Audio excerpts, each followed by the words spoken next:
बालम टाकळीत मोहरमच्या सवाऱ्यांची मिरवणूक शांततेत पार। आजही शेकडो वर्षांची परंपरा असलेल्या शेवगाव तालुक्यातील पूर्व भागातील बालम टाकळी या ऐतिहासिक गावामध्ये मोहरम सण हा एका आगळ्या वेगळ्या पद्धतीने मोठ्या उत्साहात आणि भक्तिमय वातावरणात साजरा करण्यात आला।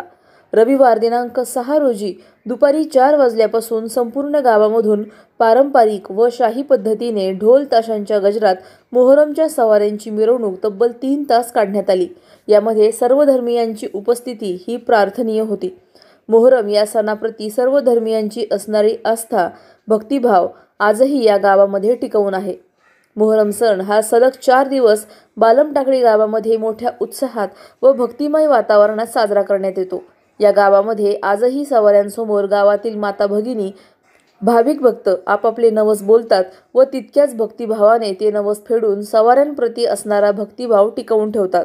यावेळी शेवगाव कृषी उत्पन्न बाजार समितीचे माजी सभापती रामनाथ राजपुरे, भाजपचे नेते तुषारभाऊ वैद्य, उपसरपंच सर्जेराव घोरपडे, बालम टाकळी विविध कार्यकारी सेवा संस्थेचे माजी चेअरमन प्रशांत देशमुख, अल्पसंख्याक आघाडीचे तालुका अध्यक्ष कमूभाई शेख, बाबूलाल शेख, रशीद शेख, मैनुद्दीन शेख, बादशाह शेख, हबीब शेख, इस्माईल शेख यांच्यासह गावातील मान्यवर, महिला, सर्वधर्मीय ग्रामस्थ व परिसरातील भाविक भक्त मोठ्या संख्येने सहभागी झाले होते।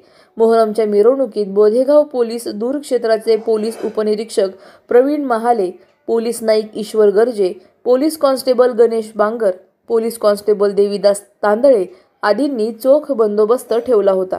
अधिक माहितीसाठी स्टार इंडिया 1 न्यूज पाहत रहा।